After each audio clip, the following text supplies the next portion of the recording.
लीला वेदांगी बागडे, प्रभा संस्कृती चालके, संतोष रुद्र जाधव, अशोक यश वाकडेकर, Mahesh sir यशवर्ष Salvi, Pragya madam Rudra खाणे आपणासमोर सादर करत आहे एकांकिका तंबाखूचे व्यसन नको रे बाबा.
अरे बापरे, लंग कॅन्सर कशामुळे होतं रे हा?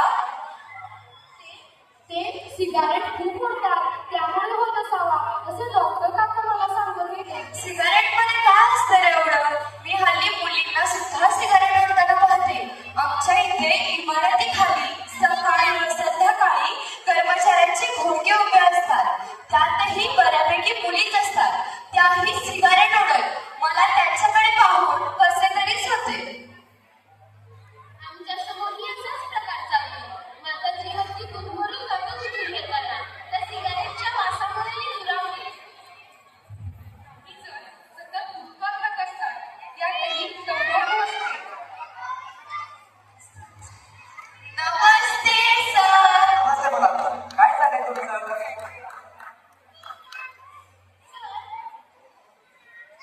सर, आम्ही सगळे आमच्या सर्वांच्या नावडीच्या विषयावर चर्चा करत होतो. आवडीच्या विषयावर चर्चा होत नाहीये, पण आवडीचा विषय मराठी कोणता? सर, आम्ही सिगारेट आणि तंबाखूबद्दल बोलत होतो. मग अगदी बरोबर आहे तुमचं. माझाही अगदी आवडीचा विषय आहे. पण जराचा विषय निघालाच आहे तर आपण चर्चा पुढे घेऊ. त्यानिमित्ताने मला तुमच्याकडे काय बोलायचे होते. काय तुमच्यापैकी कुणी खाल्लाय का कधी गुटखा? नाही सर. खाऊ पण नका, कारण त्याने जीवनात त्रास होणार आहे. नमस्ते प्रज्ञा मॅडम. नमस्ते मुलांनो. नमस्ते सर. नमस्ते मॅडम. हे काय मॅडम? मुलांनो, आज आपण एक ऍक्टिव्हिटी करणार आहोत. कोणती ऍक्टिव्हिटी? तंबाखूच्या विरोधात. अरे वा, आम्ही त्याबद्दल बोलणार होतो. प्रभा, तुला काही विचारायचं होते ना? सर, हल्ली मुली सुद्धा तंबाखूचे व्यसन करू लागल्या आहेत. माझ्या दृष्टीने मुली अथवा मुली कोणीही सिगारेट ओढू नये किंवा तंबाखूचे सेवन करू.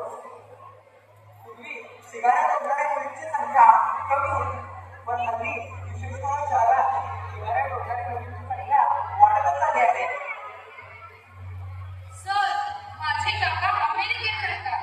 ते तर मला सांगत होते की त्या देशात सिगारेट ओढणाऱ्या लोकांची संख्या कमी होत आहे. ते खरं आहे. त्यांच्या देशात गेल्या काही वर्षी सिगारेट वापरायचे प्रमाण हे कमी झाले. सिगारेट वापरायचे प्रमाण हे कमी झाले.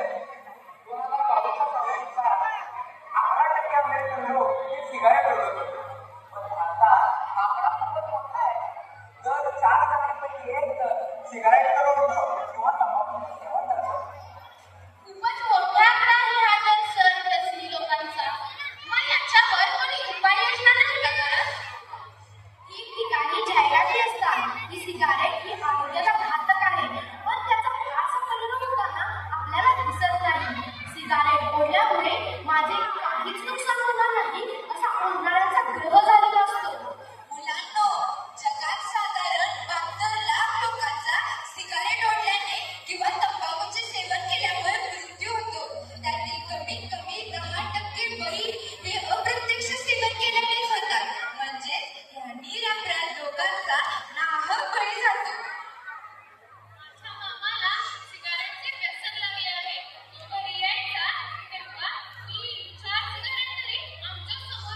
व्यसने ही व्यसनीच असतात.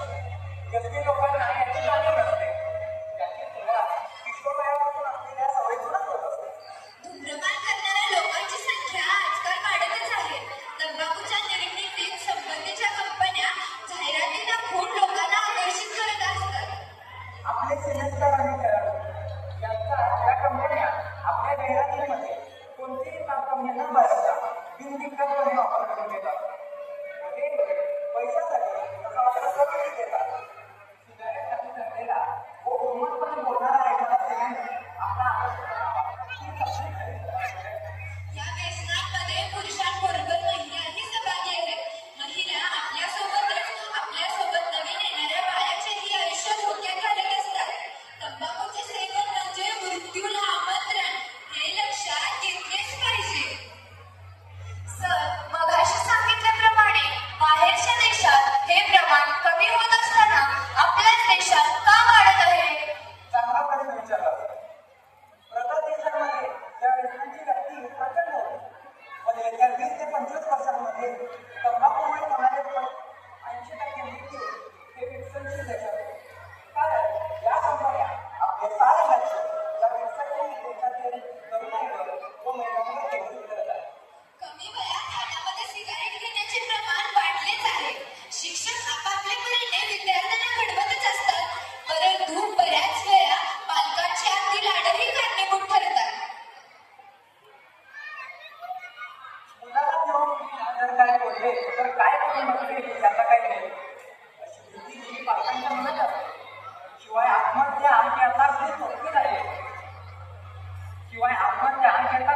झाली जीवनात घेतली या स्वरूपात अनुभव झाले की बाल व तरुण मंडळी पाहिली तर या देशाच्या पुढे काय होईल या विचाराने सांगतो काढता येईल.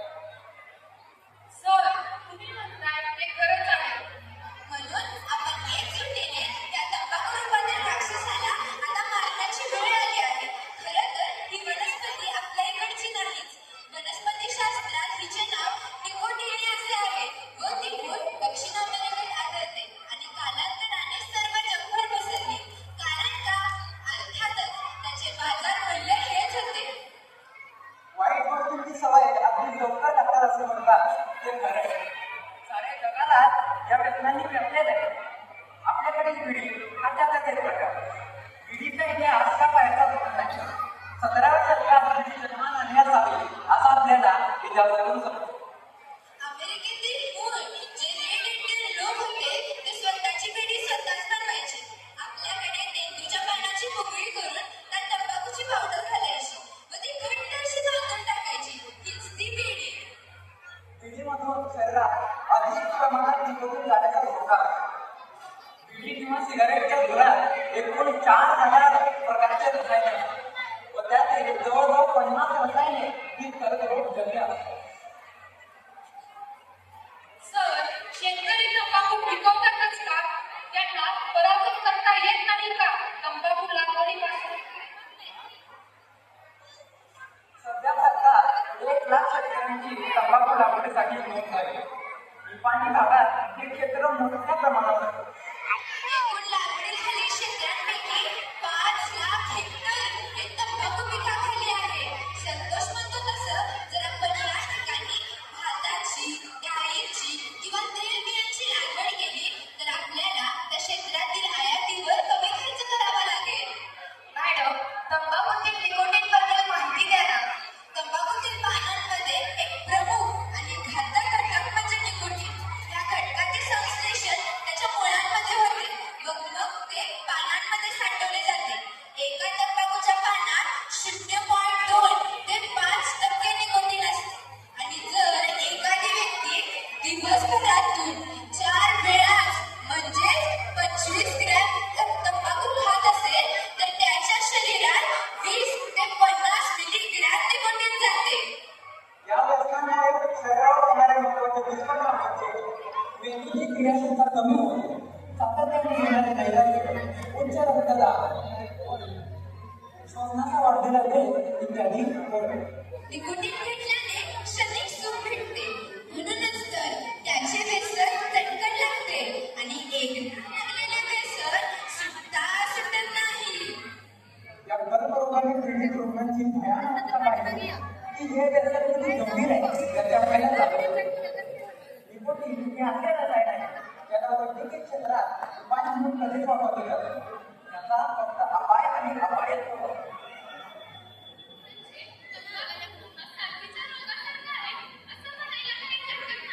हो, तंबाखू हा साथीचा रोग आहे व तो जगभराने वेगवेगळ्याने पसरत आहे. तंबाखूच्या विरोधात अनेक मोहिमा राबवल्या तरी त्याचा फारसा परिणाम होताना आपल्याला दिसून येत नाही. हे तंबाखूच्या व सिगारेटच्या विक्रीच्या आकडेकडे पाहिले तर समजले नव्हते. जागतिक पातळीवर पाहिजे तर दर 10 सेकंदात दर तंबाखू मृत्यू होतो.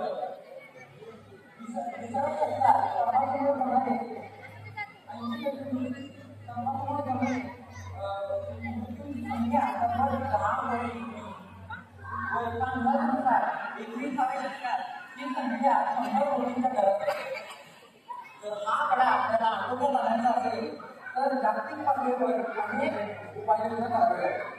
तुम्ही सांगू शकाल का काही उपाययोजना? सर, संतोष म्हणाले तसं तंबाखू उत्पादनावर अधिक कडक नियंत्रण ठेवावे लागेल. अप्रत्यक्ष परिणाम कमीत कमी लोकांवर होतील असे धोरण आखून त्याप्रमाणे कारवाई करणे आणि यात धूम्रपानासाठी काही क्षेत्रातच परवानगी देऊन तेथील धूर सुद्धा योग्य ते शोषक लावून शोषून घ्यावा व त्याची विल्हेवाट लावावी. आता बहुतेक ठिकाणी व्यसनी लोकांना धूम्रपान करण्यासाठी वेगळी व्यवस्था असते. संघटनाच्या धर्तीवर व्यसनमुक्ती केंद्रांची उपलब्धता वाढवा. शालेय वातावरणात किशोरवयीन विद्यार्थ्यांना योग्य ते मार्गदर्शन करून त्यांना तंबाखूपासून परावृत्त करण्याचे प्रयत्न हे गावागावातून झालेच पाहिजे. तंबाखू व संबंधित उत्पादनांच्या जाहिरातीवर संपूर्ण बंदी घालावी. नुसते तंबाखू आणि धूम्रपान शरीरासाठी हानिकारक आहे एवढे सांगून बोलणार नाही. शाबास म्हणाला. 31 मे हा दिवस जागतिक आरोग्य संघटनेने वैश्विक तंबाखू नको दिवस म्हणून घोषित केला होता. गेल्या वर्षीच्या तंबाखू नको दिवसाची थीम होती खाण्यायोग्य पिकांची लागवड करा, तंबाखूची नको. आता काय लक्षात? आज तुम्ही दोघांनी आम्हाला खूप मोलाची माहिती दिली. आम्ही चुकूनही भविष्यामध्ये धूम्रपान करणार नाही व तंबाखूचे सेवन करणार नाही अशी आम्ही सर्वजण मिळून प्रतिज्ञा करतो. आम्ही अशी प्रतिज्ञा करत आहोत की तंबाखू व तंबाखूजन्य पदार्थांचे सेवन करणार नाही व इतरांचंही करू देणार नाही. तंबाखू न खाणे हेच इष्ट तंबाखू मुक्त भारत यासाठी करूया. तंबाखू मुक्त भारत हेच उद्दिष्ट